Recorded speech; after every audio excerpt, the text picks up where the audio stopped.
मैं सबसे पहले नाम लूंगा गूगल के सीईओ सुंदर पिचई। आप सोचिए कि अगर गूगल के सीईओ सुंदर पिचई आगे आए हैं मदद करने के लिए, तो सोचिए कि उन्होंने देखा होगा कि हिंदुस्तान में हालात कितने खराब हैं। यस और नो? और वाकई में हालात खराब है, ये बात बहुत दूर तक जा रही है, बहुत दूर तक। सुंदर पिचई हिंदुस्तान की मदद करने के लिए, इंडिया की मदद करने के लिए आगे आए हैं। उन्होंने क्या लिखा है जरा आप देखिए। ओवरऑल 135 करोड़ रुपए डोनेट किया उन्होंने, 135 करोड़ अलग अलग बेस से उन्होंने डोनेट किए, जो कि सहायता हिंदुस्तान तक पहुंचेगी। कैसे पहुंचेगी? उन्होंने लिखा devastated to see the worsening covid crisis in India.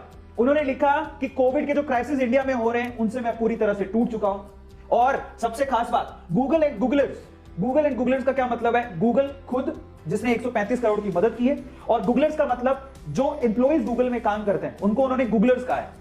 वहां के एम्प्लॉइज ने भी हिंदुस्तान की मदद करने के लिए ऑलमोस्ट 1 करोड़ 35 लाख रुपए इकट्ठा किया है, जो डोनेट हुआ है। मतलब इतना 1 करोड़ 1.5 करोड़ के करीब उन्होंने भी इकट्ठा किया है, एम्प्लॉइज ने भी, वो भी डोनेट हुआ है। और वो कैसे डोनेट हुआ है? गिव इंडिया को दिया जा रहा है और यूनिसेफ को दिया जा रहा है, जो मदद एक्चुअली इंडिया को इनडायरेक्ट वे से पहुंचेगी।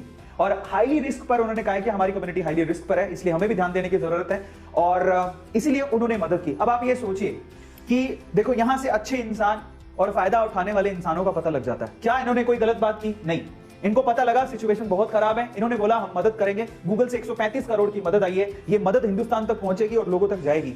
अब बस इतना कहना चाहूंगा कि बजाय ब्लेम गेम खेलने के आप सुंदर पिचई बनिए साहब। इसलिए सुंदर पिचई का इतना नाम है, इतने लोग इन्हें मानते हैं, क्योंकि ये सिचुएशन को समझते हुए आगे आए और मदद किया बजाय ब्लेम गेम खेलने के। क्या ये ट्विटर में ये नहीं लिख सकते थे कि हिंदुस्तान की सरकार बहुत गलत कर रही है, हिंदुस्तान की सरकार ये है, फला है, ढिमका है, उन्होंने अच्छे से स्थिति को संभाला नहीं? लिख तो ये भी सकते थे। क्या इन्होंने लिखा? क्योंकि ये जानते हैं कि ये पैंडेमिक है और इसमें बहुत बड़े बड़े देश भी फेल हो गए थे। अगर आप 2020 के आंकड़े उठाओगे तो बड़े बड़े देश जहां पर लोगों ने सोचा नहीं था कि कोरोना जैसी सिचुएशन पैदा हो जाएगी, उनकी हालत खराब हो गई थी।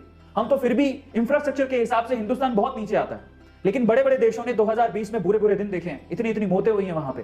तो आप क्या ब्लेम गेम खेल रहे हो? किसको इल्जाम लगा रहे हो? जरा सोचने की बात है। मुझे कहना तो नहीं चाहिए, लेकिन ये हो गलत रहा है। आज हमें मदद की जरूरत है, आप आगे आइए, और मदद नहीं कर सकते तो प्लीज आप कड़वाहट मत फैलाइए।